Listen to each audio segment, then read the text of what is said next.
Yes, we're still here in our Abuja studios with Senator Kabiru Gaya, who is representing Kano South, and we also have with us Honorable Nina Elindo Ukije, who is the Chair House Committee on Foreign Affairs, and of course Mr. Clement Wankwo, who is Executive Director Policy and Legal Advocacy Center. And we're talking about the relationship between the executive and the legislature. Let me quickly ask you, Honorable, what about the aides, the presidential aides, which every president appoints to smoothen out the relationship he has with the National Assembly? What exactly is their function, and how come we haven't quite seen their job translate into a smoother working relationship, especially in this National Assembly? Yeah. Yes, I must say that previous aides of previous legislative aides would engage with individual members. They were seen, they were more actively engaged on the floor, behind the scenes with the members for the smooth running of these relationships. And they would go ahead sometimes of the executive to smooth these relationships. We haven't seen a lot of that this time around. Now, I believe that that is one of the issues, but I also think that the animosity that came was just so much. I mean, what can a legislative aide really do when the Senate president is in the dock?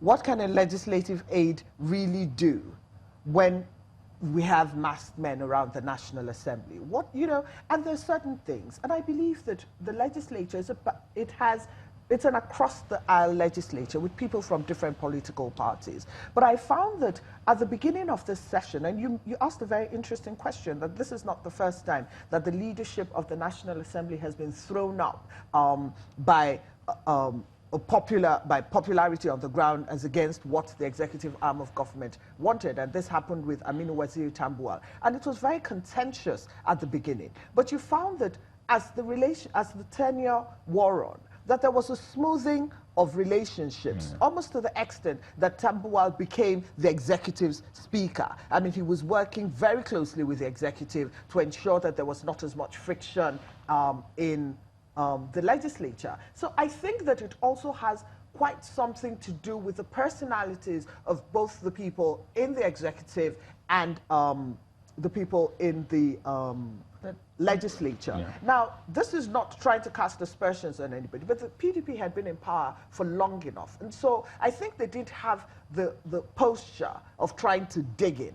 As against the APC, it was a transitional election, and so the APC came in with an attitude of trying to entrench immediately and maybe make up for all the time that they were not in government. So you found that there was this posturing of this is how we want it, it must be this way. And I've seen it translate again to this leadership. I've heard the APC, the party, making all kinds of statements that are incendiary, because the people, for instance, in the House of Reps who have been thrown up, who naturally would probably have had an easy ride into the leadership of the House, now have this, oh, we must have this and we must have this. And so what is happening is that both sides of the divide, the opposition party, are digging in and saying, okay, well, your party may be supreme for members of your party, but what you say does not translate to members of our party. And I think that in spite of the characters of the people that the leadership would have thrown up naturally because of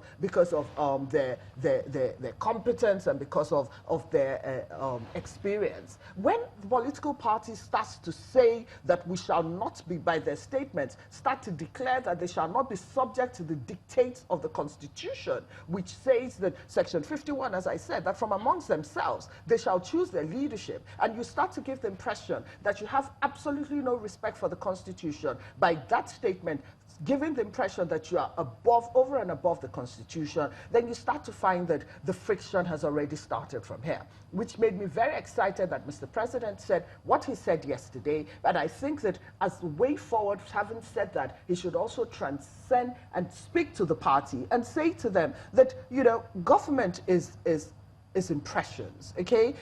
It's a conspiracy of impressions. Now, by so what do I mean? That the executive arm of government may want a particular thing, but in trying to smooth the relationships between the executive arm of government and the legislature, they must not sound as if they're authoritative, dictatorial, and as if they're instructing another arm of government. Because only by negotiations, behind the scenes, a lot of things happen in government behind the scenes. I mean, if they were to send, for instance, the legislative envoys to the National Assembly, and you know, they engaged with people and came up with superior arguments as to why they think that in the interest of the Nigerian people, that we would like to have people who probably have a lot of experience and people who would be able to walk between the lines of the National Assembly just for the Nigerian people. I think that is a much better approach than having the party declare that the APC must have its way and so on and so forth. You know, it just creates the friction that is absolutely unnecessary. Interestingly, Senator,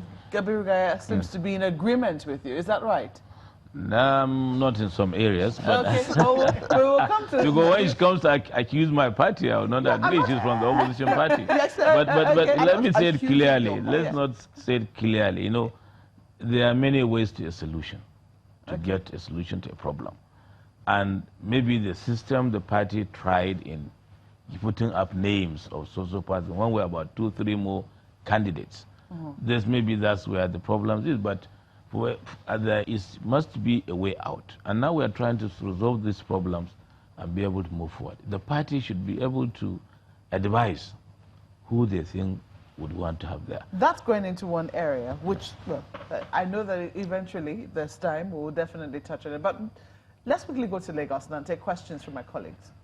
Yes, Honorable Nana, let me ask you this question because from your submissions, it will seem to suggest that you're not yet convinced that even despite the Mr. President's seeking of a better relationship between the executive and the legislature, there could be some underlying factors that you know that we do not know.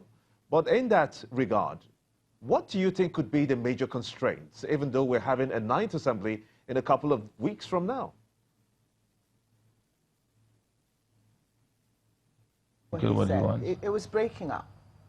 You can hear me now. I was just asking, because it seems to suggest from your submissions that you're not fully convinced, despite Mr. President seeking a better working relationship between the executive and the legislature.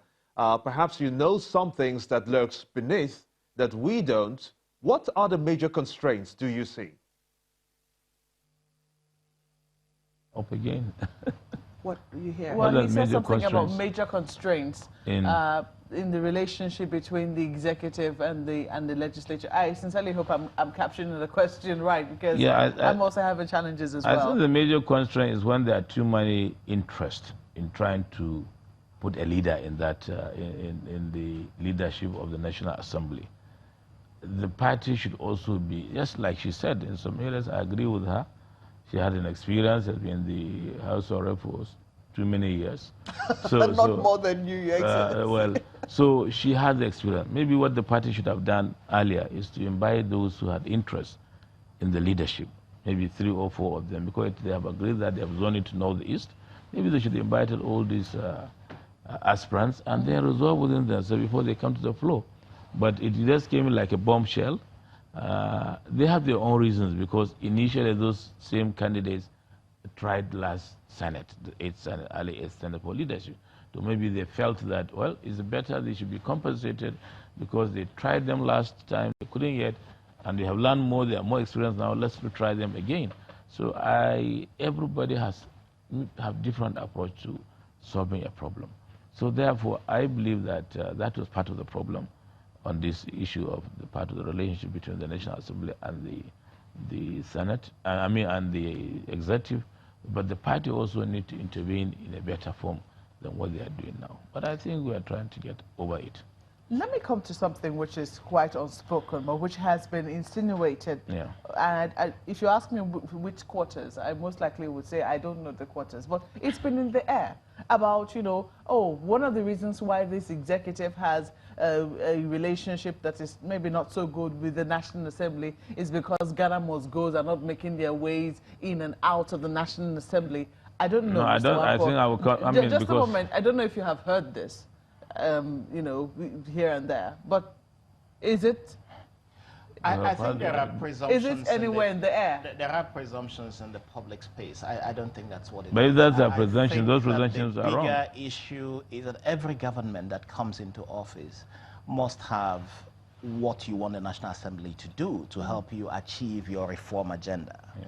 And that's why constantly we talk about legislative agenda. And we must commend the National Assembly.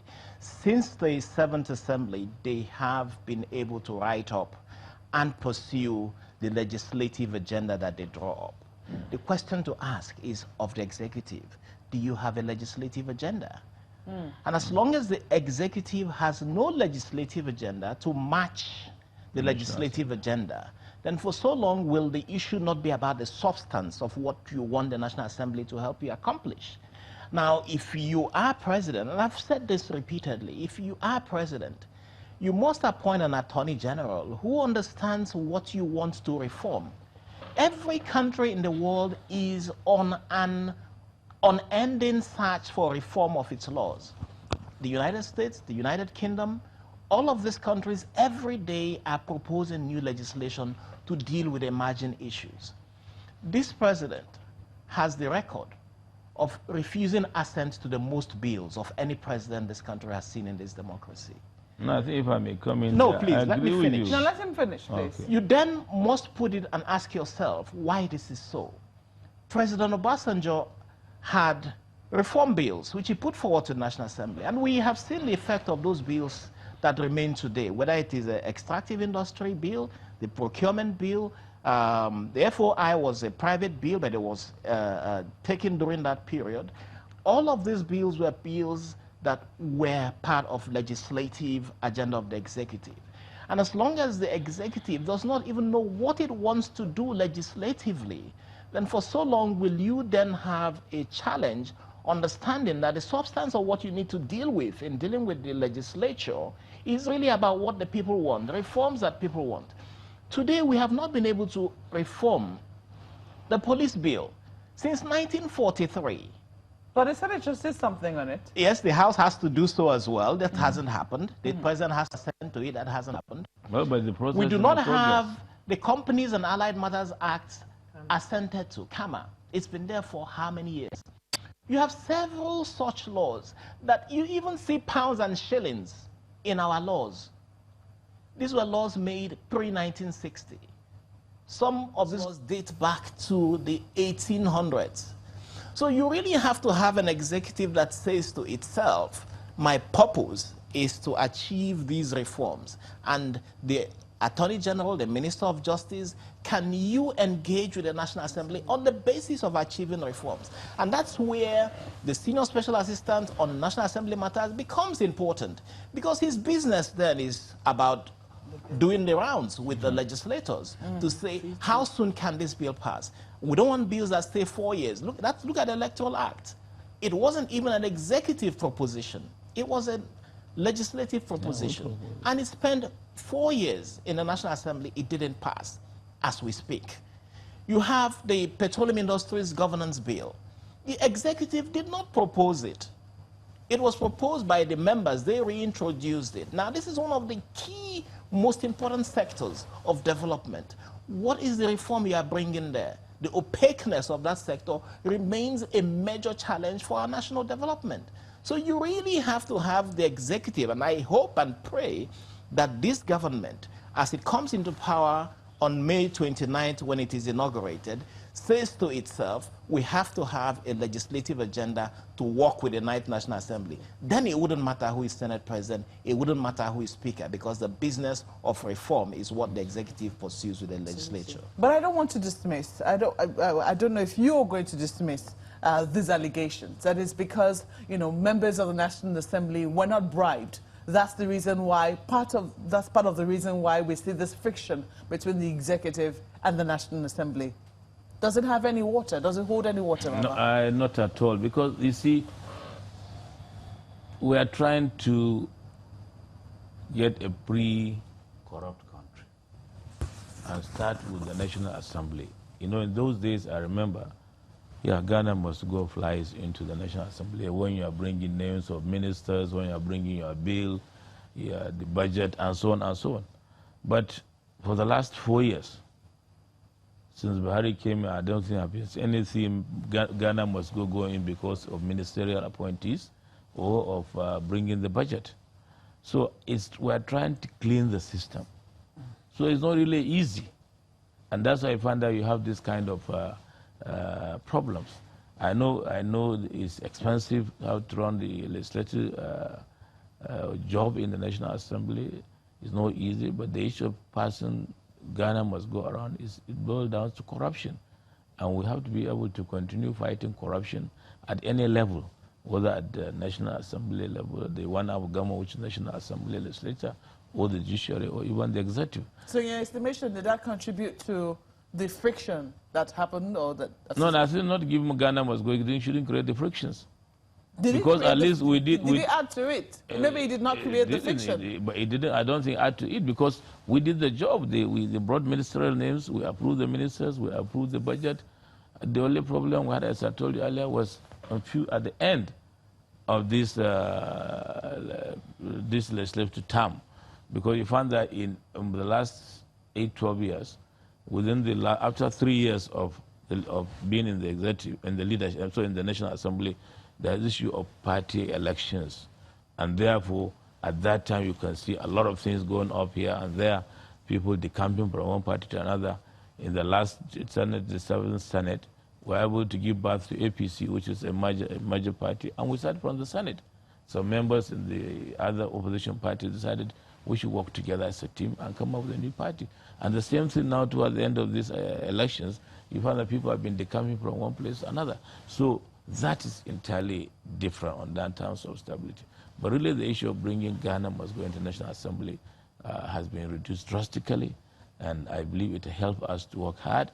And the delay in either doing this or that doesn't mean we have to bring the Ghana must go into National Assembly. Well, you're smiling. I'm sure you just certainly have a response to that. She's a member of the National Assembly. Yes, I'm not even going to lend credibility to the rumors, and I'm glad that you said it was rumors and the rumor mill. But what I'd like to... But Senator just confirmed that indeed in the past... Well, and he spoke about confirmations. The House of Representatives doesn't do that, so I wouldn't even descend to that conversation because I don't know what he was talking about. Yeah. What I would speak to, and I'm inclined to absolutely, totally agree, is that the executive arm of government must have a legislative agenda. Yeah. They must decide what it is that they want to work with the National Assembly on.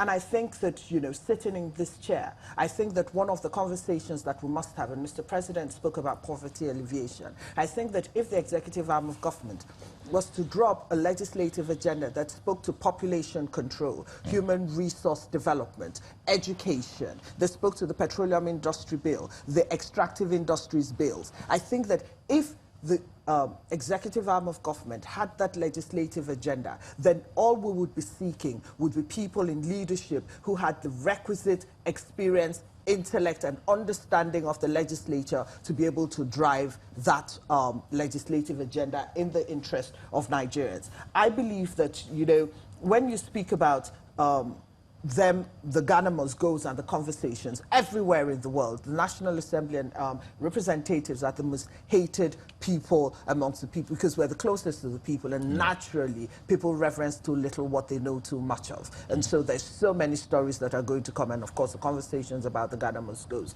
But let me make the point that the way that the leadership was thrown up was one of the biggest problems. The fact that there was personality clashes was another one. And as Clement said, the reason that there was no another reason was that there was no legislative agenda. So we were all shooting in the dark. We went to the National Assembly. There were so many private member bills thinking that that was what the Nigerian people wanted. It went against the grain of what the executive wanted, judging by the number of bills that were returned to the National Assembly. Even treaties that were entered into by Nigeria were not assented to. The South Korean treaty on double taxation was returned to the National Assembly. It was an executive bill. We passed it, we worked on it and sent it to the executive, and the executive denied assent to an executive bill. So, I mean, it just showed the amount of friction and anger that was there. And, you know, again, it brings me back to the subject matter that I'm absolutely glad that Mr. President realizes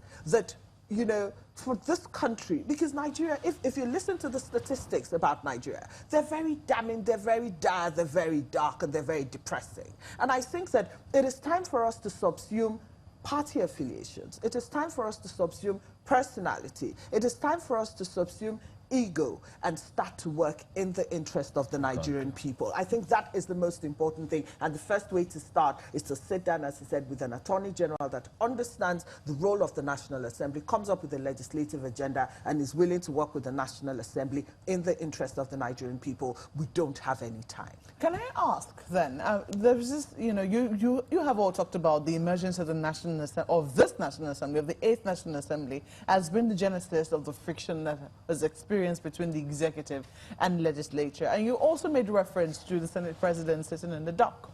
Assuming, I mean, and Senator Saraki has always maintained that he's not sitting there because he really, I mean, right now the charges have been dismissed by the CCT.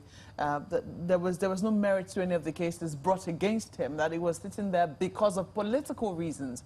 But assuming indeed that there was something criminal, assuming there was something criminal against any leadership of the National Assembly, in the interest of relationship, are we saying that the executive should turn the blind eye? Would that be what we're insinuating? And this goes to anyone. Let me ask you, Mr. Wankwo. No, I don't think so. I think one of the key things to do is to get institutions of state to work devoid of politics. And when you look at institutions of state and the targets of those institutions of state in the work that they do, then it's very difficult not to imply political motives for a lot of what is going on.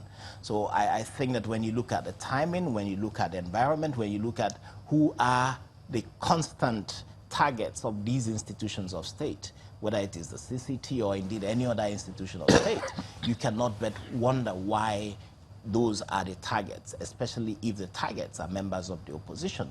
And I think that when an institution of state continuously operates in a way that its targets are members of the opposition, what they do is weaken that institution, cause loss of respect for that institution, and then ultimately undermine the purpose for which they are set up. And I think that that's going forward.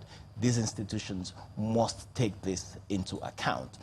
Going back to the other question about Ghana must go backs, it happens in the National Assembly, it happens in the State House of Assembly, but the point I'm making is maybe, yes, less of those issues at this time, and I agree with Senator Gaya on that.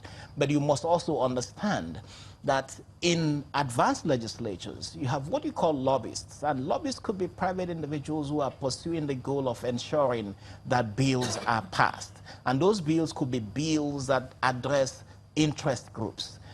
That is also going on. So what you really need to do is have a strengthened legislature that is able to know that even when it is responding to a law of interest groups, it has all the facts available. And the legislature, you see, the president must equip the office of the senior special assistant to be able to walk in and out of committees. There is no pride in the president listing hundreds of bills that he refused assent to. The office of the senior special assistant must be able to work with the committees to say, Chairman, this has constitutional implications. These are my observations. These are my propositions. The president will not assent to it because of this reason. What is happening is that nobody follows the committees, nobody sees what is going on there, no back and forth even between the Office of Attorney General, who should also have a well-equipped office dealing with the legislature to see what is wrong in the bill that is being prepared to be sent to the president. If this is absent, then you will continue to have a situation where the president refuses assent, where there's very little turnout or products from the legislature. I'm going to have to pause you with our closing moment, and I have to give you 30 seconds, I've been told, and 30 seconds as well. He's already started listing the way forward. What do you think will happen? How should relationships be smoothened, in your opinion? Well, I think appointing advisors to the President of the National Assembly who are people of proven competence, who have been members of the National Assembly, like the ones we have, some of them, like the one representing the Senate, Senator Etan, has been doing the best he could. But you see, the issue is that if the leadership of the National Assembly has a good rapport with the executive, it would have been a different matter. It doesn't have to be reported every bill to the president. But when the leadership of the National Assembly have direct contact with the president and they can talk freely on issues before they bring the bill, and from the executive, and then before we pass the bill to from the legislature, if there is this kind of improved relationship, I'm sure we'll have a better working relationship with the executive, not being rubber stamp, but better working relationship with the executive. Honourable, 30 seconds. Well, as I said, I'm absolutely elated that Mr. President at least recognizes that there's a problem and wants to work towards it. And I'm just hoping that it's going to be more commitment than echo. I'm hoping that as we go up to the 9th Assembly, to the beginning of the 9th Assembly, that there's mutual respect on both sides and that they allow that in spite of what the needs or the thoughts of the executive are, that when they throw up the leadership of the next Assembly, that there should be some semblance of respect at least for the wants of the individual members of the National Assembly. Well, thank you so much for speaking to us this morning. We have been speaking to Senator Kabiru Gaya, representing Kano South. Thank you for coming on Sunrise Daily. Honorable Nena Elindo Ukeje represents Bende constituency in Abia State. She's also the the House Chair on Foreign Affairs. Thank you for coming on Sunrise Daily this morning. And we've also had Mr. Clement Wankwo, who is a member, Executive Director of PLAC. Sunrise Daily continues in a moment. Please stay with us.